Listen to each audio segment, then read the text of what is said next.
Good morning বন্ধুরা, sir ব্লগে সবাইকে স্বাগত জানিয়ে আজকের ব্লগটা শুরু করছে। আর আজকে দেখো ওয়েদারটা কতটাই সুন্দর, রোদ ঝলমলে আকাশ। আর উপরে এসেছিলাম, একটু জানালাগুলো সব খুলে দিলাম ওই জন্য করে, তোমাদের সাথে প্রকৃতির দৃশ্যটা এত সুন্দর। আর সামনেই ধান গাছ হয়েছে, সেটাই তোমাদের সাথে শেয়ার করছে। ধান বেরিয়ে গেছে। আর এই যে আমার শাশুড়ি মা, বাজার হয়ে গেছে এখন, আর আমার শাশুড়ি মা হচ্ছে মাছ আনা হয়েছিল, ফলই মাছ। আর ওই জন্য আঁশগুলো তো খুব ডিফিকাল্ট তোলাটা, ওই জন্য করে শাশুড়ি মা একটু আঁশগুলো পরিষ্কার করে দিচ্ছিলেন, কিন্তু বেশিক্ষণ করতে পারেনি। ওই যে কচু শাক আনা হয়েছে বাজার থেকে, আর বলছিলাম যে আমি যেহেতু কচু শাকটা কাটতে পারি না, হাতটা চুলকায়, ওই জন্য কচু শাকটা কাটতে পারি না। ওই জন্য বলছিলাম যে শাশুড়ি মাকে বলছিলাম যে আপনি কচু শাক কেটে দেন, মাছটা আমি হলে কাটতে পারবো। পরবর্তীকালে আমিই মাছটা কেটেছিলাম। পরে শাশুড়ি মা দুটো তিনটে মাছে আঁশ ছাড়িয়ে দিয়েছিল, কিন্তু তাড়াতাড়ি করে উনিও যেহেতু দোকানে চলে যাবেন, ওই জন্য আমি মাছটা কেটে নিলাম। আর অনেকটাই সময় লেগেছে এই মাছটা আঁশ ছাড়িয়ে মাছটা কাটতে। আঁশটা বাছাটাই অনেক সমস্যার সেই। আর এই মাছটা বেছে মানে মাছটা কাটতে অনেকটাই সময় লাগলো। আর তারপরে কচু শাকটা কেটে দিয়েছিলেন শাশুড়ি মা। তারপরে দেখো ঝপঝপ করে রান্নার কাজে চলে এলাম। ঘরের সমস্ত কাজ করে নিয়েছি, মাছটা কেটে রেখে দিয়েছিলাম, দিয়ে ঘরের সমস্ত কাজগুলো করে নিয়েছি। বাচ্চারা স্কুলে যায়নি বলতে স্কুলে যাবে, পরীক্ষা এক্সাম টাইম চলছে এখন সবাই। বড় মেয়ের এক্সামটা 1টার থেকে, আর ছোটো মেয়ের 12টার থেকে। ওই জন্য আমি ঝপঝপ করে রান্নাটা বসিয়ে দিয়েছি।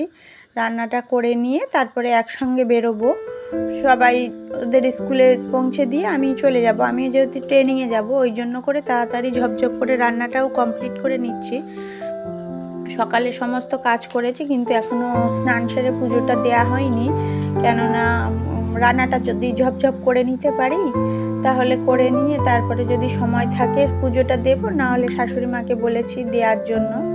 তাহলে দেখতে থাকো, ঝপঝপ করে রান্নাটা করে নিই। আর দেখো পেঁয়াজ রসুন লঙ্কা এগুলো কিছুই কাটা হয়নি, কেননা অনেকটাই দেরি হয়ে গেছে। ঘরের সমস্ত কাজ করার পরে, মাছটা কাটার পরে ওইগুলো করতে করতে অনেকটাই সময় হয়ে গেছে। তাই জন্য মনে করলাম ঝপঝপ করে রান্নাটা বসিয়ে দিই। ওইদিকে মাছটা ভাজা বসিয়ে দিয়েছি, আর এদিকে কচু শাকের জন্য যে পেঁয়াজ রসুনটা কাটা হবে সেটা কাটা হয়নি। ওই জন্য এখানে দাঁড়িয়ে দাঁড়িয়ে মনে করছি রান্নার সময় এইগুলো কেটে নিই, তাহলে অনেকটাই সুবিধা হবে। আর তারপরে আজকে কচু শাকটা শুধু নিরামিষ হবে।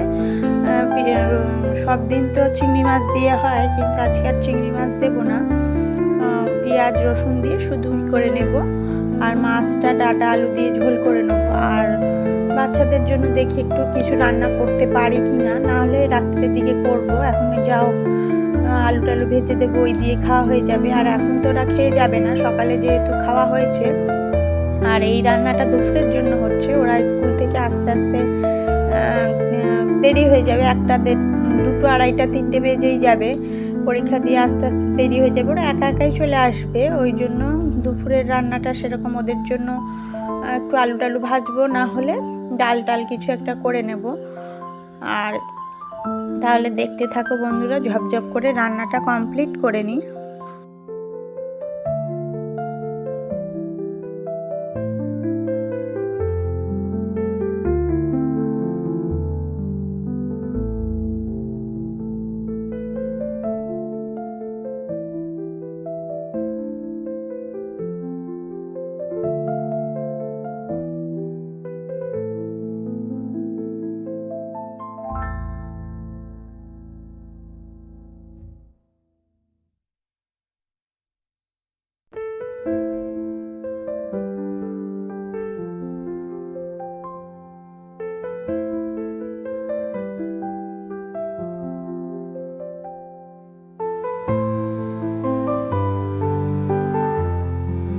দেখো আমার রান্নাবান্না কমপ্লিট হয়ে গেছে, মাছের তরকারিটাও হয়ে গেছে, আর কচু শাকটাও হয়ে গেছে, আর একটু ডাল বসিয়েছি, ওটাও হয়ে যাবে। আর এই যে হাজব্যান্ডের ভাতটা গুছিয়ে নিয়েছি। আর দেখো এখন স্নান সেরে পুজোটাও দিয়ে নিলাম, পুজোটা দেওয়া হয়ে গেছে। এখন চলে যাব স্কুলে